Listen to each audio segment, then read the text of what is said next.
Studio ম্যাক্সে যারা কাজ করছেন সফটওয়্যারটা ওপেন করলে পরে কিন্তু আমরা দেখি যে 4টা ভিউপোর্ট, তো মায়া ওপেন করলে আমরা একটা ভিউপোর্ট পাই। তো 4টা ভিউপোর্ট তো লাগবেই, যেহেতু এটা 3D ক্রিয়েট করার সফটওয়্যার।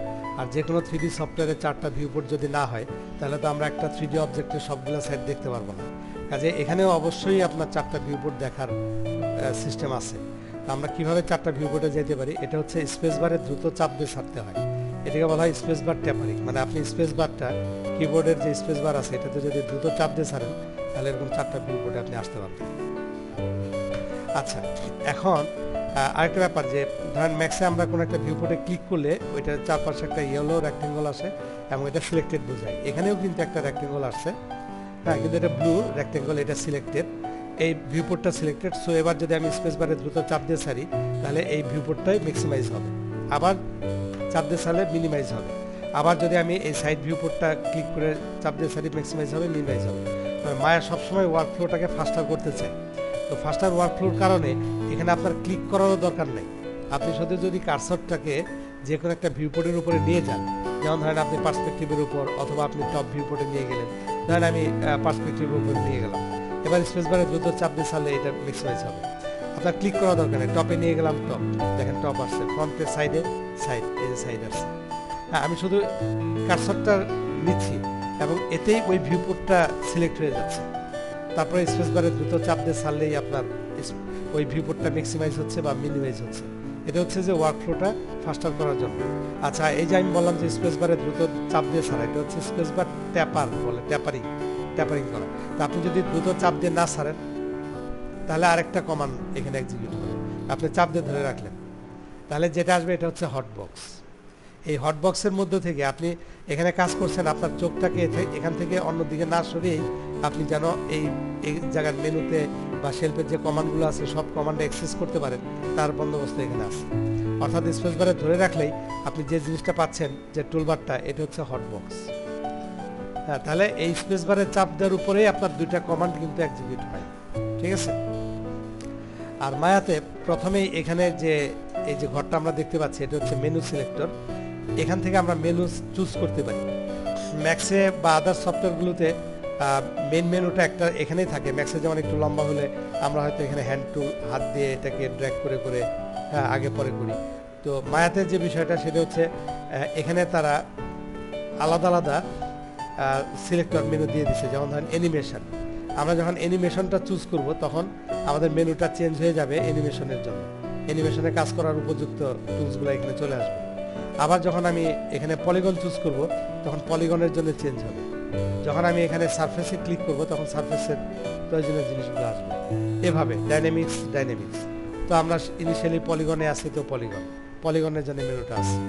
আচ্ছা, এখন এই যে আমরা যে এখানে টুল বারটা দেখছি বা যা দেখছি আমরা এখানে কমান্ড লাইন, এটা ঠিক বাঁদিকে একটা ছোট্ট অ্যারো আছে।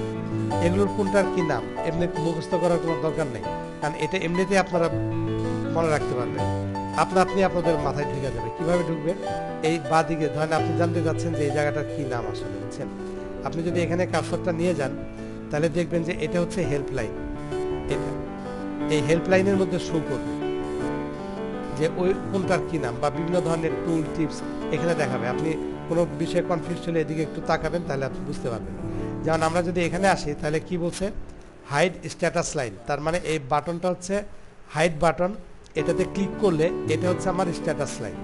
তো এই বারটাকে বা এই জায়গাটাকে বলা হচ্ছে স্ট্যাটাস লাইন।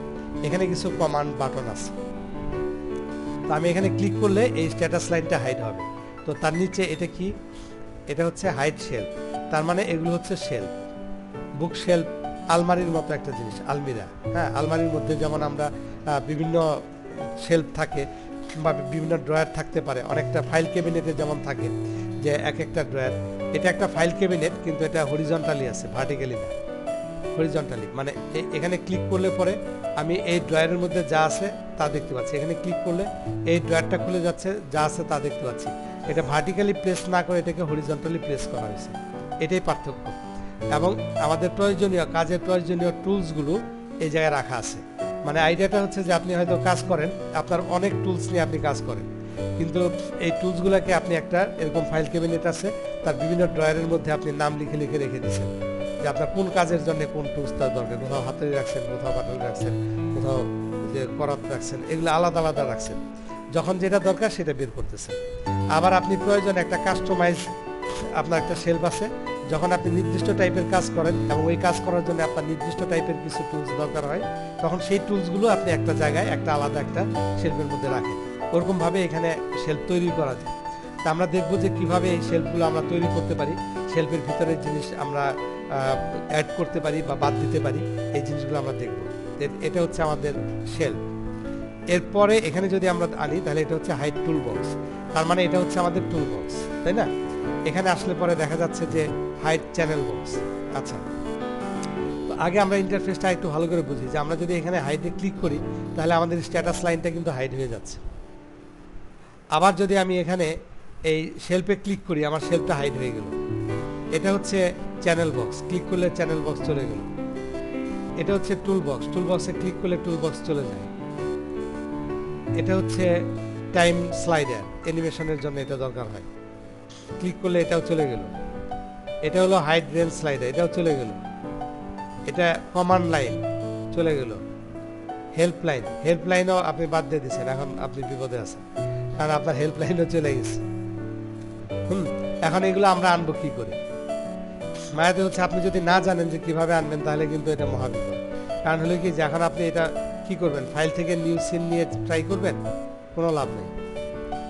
হ্যাঁ, আপনার এভাবেই কাজ করতে হবে। অনেকে কি করে, সফটওয়্যারটা ক্লোজ করে, এটা বন্ধ করে দিয়ে আবার খুলে, ভাবে যে এতে পাবে। হ্যাঁ, কিন্তু সেটা কি হয়? অন্য সফটওয়্যার আছে যে যেমন ম্যাক্স, ক্লোজ করে ওপেন করলে সব আবার রিসেট হয়ে যায়, বা ওর মধ্যে একটা রিসেট বাটন আছে, বুঝছেন? কিন্তু দেখেন আমরা সফটওয়্যারটা বন্ধ করে খুললাম, যে অবস্থা ছিল সেই অবস্থায়, অর্থাৎ ওই জিনিসগুলো কিন্তু পাওয়া যাচ্ছে না। শুধু তাই না, আপনি মায়া সফটওয়্যারটা আনইনস্টল করে আবার ইনস্টল করেন, তাতেও পাবেন না। হ্যাঁ, প্রবলেম আছে। এটা আপনাকে জানতে হবে সুনির্দিষ্ট। এটাতে করে কি, আমরা যখন কোনো একটা কাজ করি, সে ওই জিনিসটাকে একটা লগ ফাইল তৈরি করে এবং সে সি ড্রাইভে একটা নির্দিষ্ট জায়গায় রাখে। সি ড্রাইভ ফরম্যাট দিলে পরে তখন আপনি আবার পাবেন। হ্যাঁ, তবে একটা আছে, আপনি যদি প্রিফারেন্স ফাইলটা খুঁজে বের করতে পারেন, প্রিফারেন্স ফাইলটা ডিলিট করে দিলেও হবে।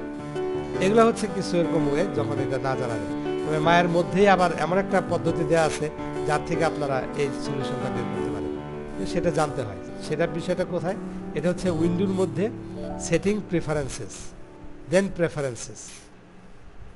এখানে এসে আপনি যখন প্রেফারেন্সেসে ক্লিক করলেন, দেন প্রেফারেন্সেসের এই উইন্ডোটা ওপেন হবে এবং এখানে যেয়ে যদি আপনি এডিট থেকে রিস্টোর ডিফল্ট সেটিংস এই কমান্ডটা চুজ করেন তাহলে সব আগের অবস্থায় চলে আসবে। অথবা আপনি যদি ইউআই এলিমেন্টসে ক্লিক করেন তাহলে দেখবেন যে এখানে ভিজিবল ইউআই এলিমেন্টস, যেমন status line, shell, time slider, toolbox, একটা একটা করে সব নিয়ে আসতে পারেন। এটা একটা দারুণ জিনিস। অথবা আপনি যদি এখান থেকে এই কমান্ড চুজ করেন রিস্টোর ডিফল্ট সেটিং, তাহলে সেই ডিফল্টের যে অবস্থা ছিল সেই জিনিসটা চলে আসবে।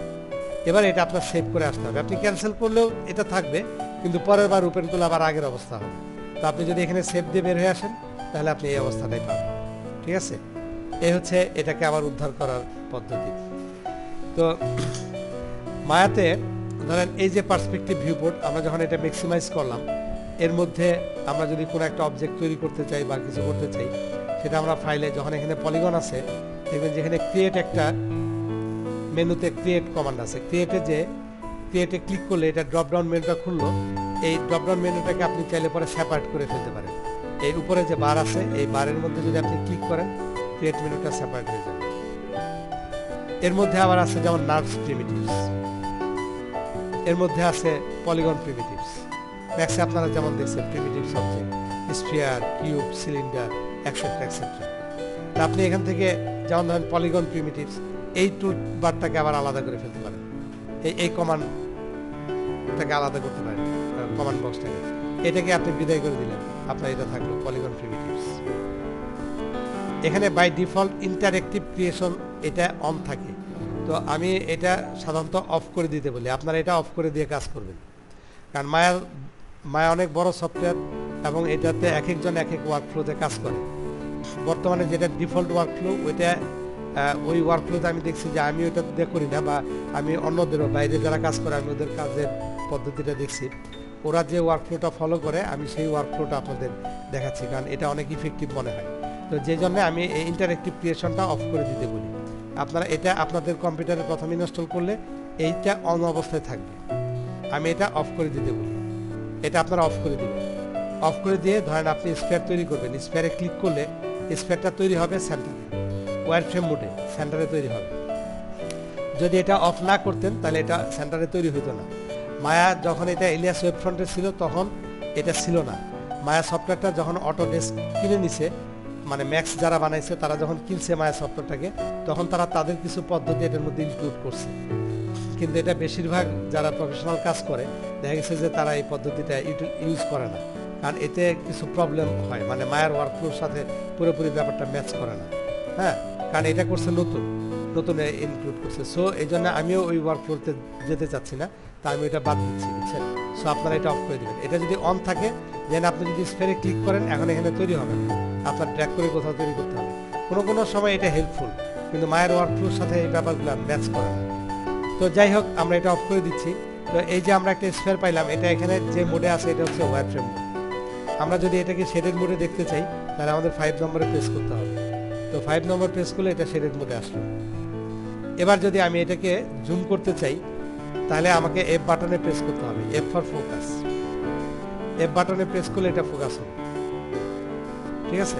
আমরা ভিউপোর্টের মাঝে দেখতে পাচ্ছি। এটা যদি আমি সিলেক্ট করি তাহলে ওর অবস্থানগত প্যারামিটারগুলো চ্যানেল বক্সের এখানে দেখাচ্ছে যে তার অবস্থান কোথায় আছে।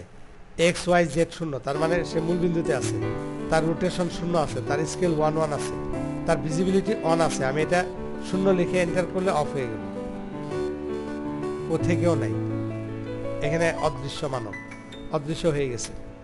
এখন যদি ওই স্পেয়ারটা অদৃশ্য হয়েছে, ওটা কিন্তু ডিলিট হয় নাই, কিন্তু আপনি স্পেয়ারটাকে কি করে আনবেন এটা জানতে হবে এক্স্যাক্টলি যে স্পেয়ারটা কই। এখন আপনি স্পেয়ারটা 1000 চেষ্টা করলেও এখানে যদি এমন করে সিলেকশনের চেষ্টা করেন তাহলেও পাবেন না।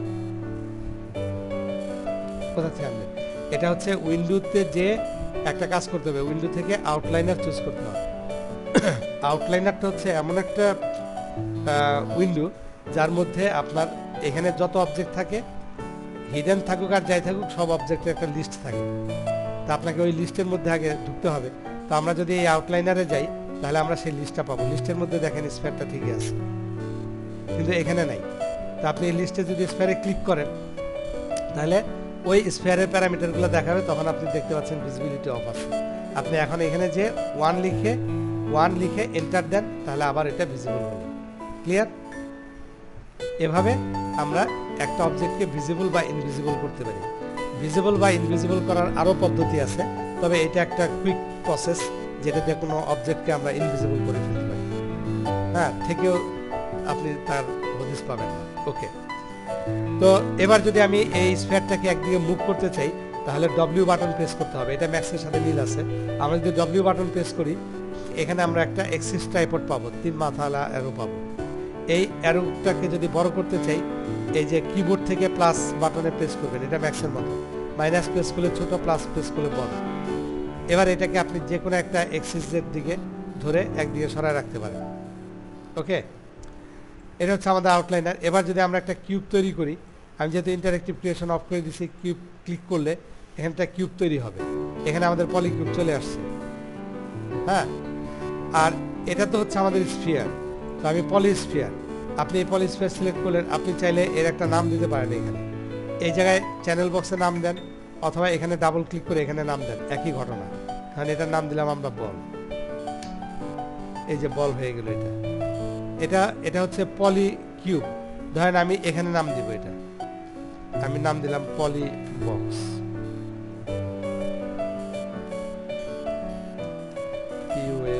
পলি বক্স। তো মায়া সাধারণত এই ধরনের টেক্সটের ক্ষেত্রে মাঝে গ্যাপ পছন্দ করে না। তো আমি মাঝে গ্যাপ দিয়ে লিখছি, স্পেস দিয়ে লিখছি। ও এখানে একটা আন্ডারস্কোর অ্যাড করবেন, এন্টার দিলে একটা আন্ডারস্কোর বসাই দিয়েছি। ঠিক আছে, পলিবক্স। ওকে, এটাকে আমরা এখানে সরাই রাখলাম। এভাবে এখানে কিন্তু আমরা অবজেক্টগুলো তৈরি করে রাখতে পারছি। আবার ধরেন আপনি একটা কোণ তৈরি করলেন, দেন এটাকে এদিকে সরাই রাখলেন। আপনি একটা টরাস তৈরি করলেন, এটাকে আপনি নিচে রাখলেন। একটা প্রিজম তৈরি করলেন, এটাকে আপনি উপরে রাখলেন। তারপরে এখানে আছে আপনার বিভিন্ন ধরনের শেপগুলো দেখতে হবে। পিরামিড শেপ আছে, তারপর আছে আমাদের পাইপ আছে, পাইপের মতো, তারপরে হ্যালিক্স আছে, হ্যালিক্স স্প্রিং এর মতো, সকার বল আছে, একটা ফুটবলের মডেল দেওয়া আছে এখানে, দারুণ। প্লেটোনিক সলিড বলে একটা সলিড, বিভিন্ন তল বিশিষ্ট একটা সলিড, এগুলো আছে। তো আমরা এই বেসিক শেপসগুলো নিয়ে কিন্তু অনেক কাজ করতে পারবো, ঠিক আছে। তো এখন দেখেন আমাদের আউটলাইনারটা আমরা ক্লোজ করে দিচ্ছি, আবার যে কোনো সময় নিয়ে আসতে পারবো, এটাও ক্লোজ করে দিলাম। এখন এই সবগুলো জিনিসকে যদি আমরা ভিউপোর্টের মাঝে দেখতে চাই, তাহলে এ বাটনে প্রেস করতে হবে। এ হচ্ছে জুম এক্সটেনশন। আর যদি আমি কোনো একটা পার্টিকুলার সিলেক্টেড কোনো অবজেক্ট, যেমন এই বল বা কোনো একটা পার্টিকুলার সিলেক্টেড অবজেক্টকে জুম করতে চাই, তাহলে এফ বাটনে প্রেস করতে হবে, এফ ফর ফোকাস। আবার যদি এ প্রেস করি জুম এক্সটেনশন, এফ প্রেস করলে পরে ওই অবজেক্টটা শুরু করবে, ঠিক আছে। আচ্ছা, আর চারটা ইয়েতে যাওয়ার জন্য তো স্পেস বারে দ্রুত চাপ দিলে আমরা যাইতেই পারবো। এখন মনে করেন যে আমি ভিউপোর্টটাকে একটু ডানে বামে সরিয়ে দেখতে চাই, তাহলে তার জন্য মিডল বাটন প্রেস করতে হবে এবং অল্টার বাটন প্রেস করতে হবে। অল্টার বাটন প্রেস করে মিডল বাটন প্রেস করলে এটা প্যান টুল আসবে, এটা দিয়ে আপনি এটাকে প্যানিং করতে পারবেন। অল্টার মিডল বাটন, ঠিক আছে। আচ্ছা, অল্টার মিডল বাটন দিয়ে আমরা এই কাজটা করতে পারবো। আবার যদি আমি এটাকে জুম করতে চাই, স্ক্রল দিয়ে আপনি জুম ইন জুম আউট করতে পারবেন, এগুলো অনেকটা ম্যাক্সের মতোই।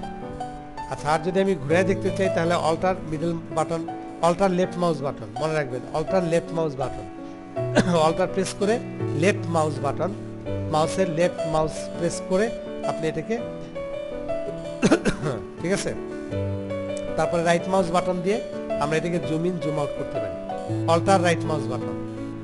এখানে মাউস বাটন ইউজ করতে গেলে প্রতিটা ক্ষেত্রে আমরা অল্টার প্রেস করে রাখছি। Alt right mouse button, zoom in zoom out, alt middle button,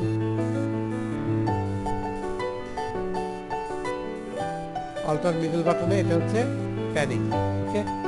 আচ্ছা, স্ক্রল করে আমরা করতে পারি। তো এগুলো হচ্ছে ভিউপোর্ট নেভিগেশনের জন্য বেসিক জিনিস।